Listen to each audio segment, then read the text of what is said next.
સુદામા એક એવી વ્યક્તિ હતા કે નાનપણમાં જ્યારે જોડે ભણતા ને કૃષ્ણ સુદામા ને બધા સખાઓ, તો સુદામા છે ને એકલા ચણા ખાઈ જાય, કારણ કે ગુરુ અહીંયા આપે બધા બાળકોને, પણ જ્યારે કૃષ્ણ પાસે ચણા ન હોય અને સુદામાની જોડે હોય ને તો એકલો બેસીને ખાઈ જાય, પણ કોઈને આપે નહીં. પણ કહેવાય છે કે કર્મ કોઈને છોડતું નથી. અને કર્મ પણ કોની આગળ બાંધ્યું? કર્મ પણ કનૈયા આગળ બાંધ્યું. એક નાનકડી વાત અમારા હિતલભાઈના મુખે પણ સાંભળી. બધાને એવું સાંભળ્યું છે કે સુદામા કૃષ્ણના બધા ચણા ખાઈ ગયો, પણ ખરેખર સાચું શાસ્ત્રમાં એવું લખ્યું છે કે એક ઋષિનો શ્રાપ હતો કે એ જે ચણા હતા ને એ ચણા જે બી ખાય ને એના ભાગ્યમાં યક્ષશ્રી લખાઈ જાય, એ દરિદ્ર થઈ જાય. એનું સુદામો એવું ઈચ્છતો હતો કે મારો લાલો કોઈ દિવસ દરિદ્ર ના થાય, એટલા માટે એના ભાગના ચણા એ ખાઈ ગયો છે. લોકોને એમ લાગ્યું કે પેલો ચણા થઈ ગયો ને ભગવાન, એવું ના બને. સુદામા તો અયાચક વ્રત હતું, એના જેવો બ્રાહ્મણ મળવો બહુ અદ્ભુત છે. અને એટલા માટે જ મિત્ર સાચો. બહુ ઓછા લોકો આ વસ્તુ જાણે છે. અમારા આજે લાભ મળ્યો તો કીધું.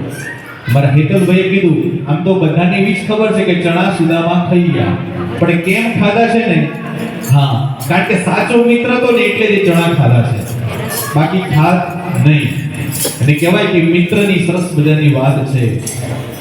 સુદામાનો ખૂબ જ દરિદ્રતા આવી અને ગરીબી પણ એવી આવી ગઈ કે પહેરવા પૂરતા કપડા નહીં, ઘરમાં ખાવાના દાણા પણ નહીં. અને ત્યારે સુદામાજીની પત્ની સુશીલાજીએ કહ્યું કે આમ તો તમે કહો છો કે દ્વારકાધીશ તમારો નાનપણનો ખાસ મિત્ર છે, તો તમે મિત્રની આગળ રજૂઆત કેમ નથી કરતા? પણ કહેવાય ને કે સુદામાજી ક્યારે માંગી શકતા ન હતા, એમને અયાચક વ્રત હતું. પણ કહેવાય ને કે પત્ની સ્ત્રી હઠની આગળ ઝૂકવું પડે. સુદામાને થયું કે લાવ, મારા દ્વારકાધીશને નાનપણમાં તો હું મળ્યો તો, પણ અત્યારે એ મને ઓળખશે કે નહીં એની મને કઈ ખબર નથી. અને સુદામાજી ઘરની વાટેથી નીકળી અને દ્વારકાધીશને ત્યાં મહેલ પર જવા માટે નીકળ્યા. પણ કહેવાય ને કે સુદામાએ મિત્રને મળવા જઈએ તો ખાલી હાથે જવાય નહીં. પણ સમય એવો હતો કે શું લઈ જવું? ત્યારે એમના પત્નીએ જ્યાં ત્યાંથી મેલા ગયેલા કપડાની અંદર તાંદુલ બાંધીને આપ્યા અને તાંદુલની પૂર્તિ લઈને સુદામા દ્વારકાધીશને મળવા માટે પહોંચ્યા.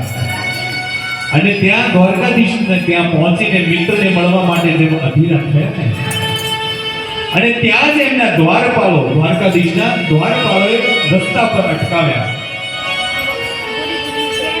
કે હે ગરીબ, તમે કોણ છો?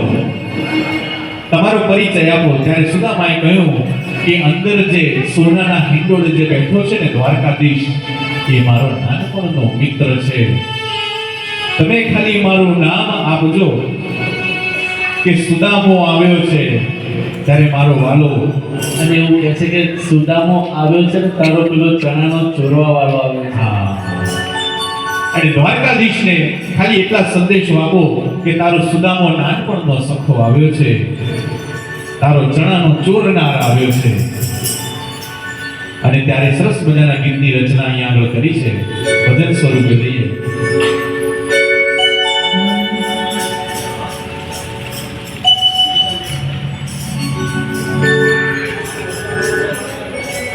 न सर पे है पगड़ी, न तन पे है जामा, बता दो कि नैया को नाम है सुदामा, बता दो कि नैया को नाम है सुदामा। न सर पे है पगड़ी, न तन पे है जामा, बता दो कन्हैया को नाम है सुदामा बचा लो कन्हैया को, नाम है सुदामा। तुम एक बार मोहन से जाकर के कह दो, तुम एक बार मोहन से जाकर के कह दो, मिले नहीं सका असली बात है, मिले नहीं सका असली बात है। अरे द्वार पालो कन्हैया से कह दो, अरे द्वार पालो कन्हैया से कह दो, किधर गई सुदामा कभी आ गया है, किधर गई सुदामा भटकते भटकते न जाने कहाँ से, भटकते भटकते न जाने कहाँ से, तुम्हारे महल से करीब आ गया है, तुम्हारे महल से करीब आ गया है।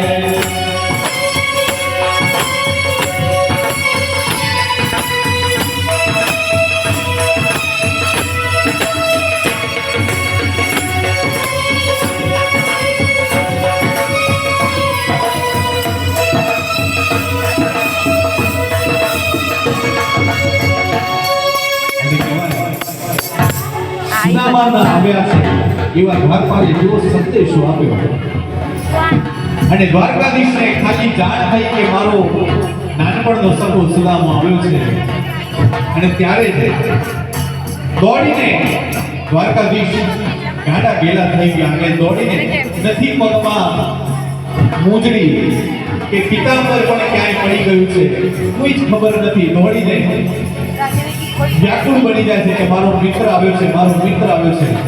અને એમના ધર્મપત્ની રૂક્ષ્મણીને પણ થયું કે મારા નાથ કેમ આવું કરે છે, એવું તો કોણ આવ્યું છે કે જેના માટે મારા દ્વારકાધીશ આટલા ગાંડા ને ઘેલા બન્યા છે।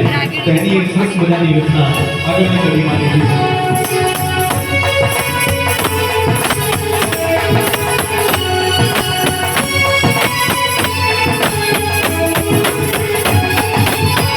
सुनते ही दौड़े चले आए मोहन, सुनते ही दौड़े चले आए मोहन, लगाया गले से सुदामा को मोहन, लगाया गले से सुदामा को मोहन, हुआ रुक्मणी को बहुत ही अचंबा, हुआ रुक्मणी को बहुत ही अचंबा, मेहमान कैसा अजीब गया है, मेहमान कैसा अजीब गया है।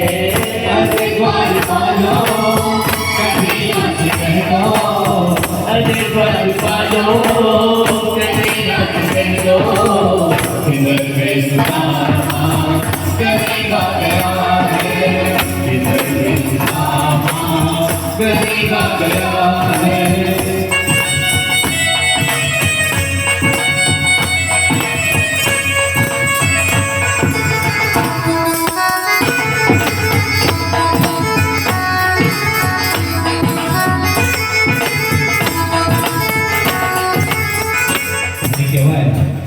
મિત્ર કોને કહેવાય?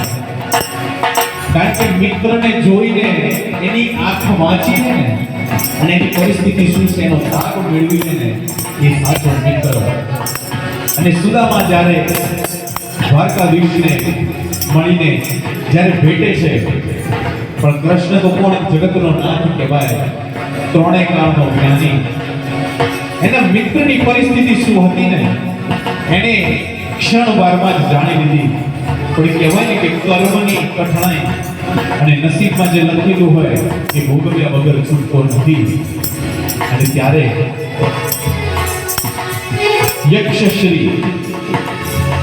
યક્ષશ્રીનું જે ચણા ખાધા ને એ ભૂસીને અને જ્યારે દ્વારકાધીશે એનું નસીબમાં પલટવાર કરી દીધો। અને એની પણ એક નાનકડી વાર્તા છે કે કાંદુલ જેમ જેમ મોળીઓ જમતા ગયા મારા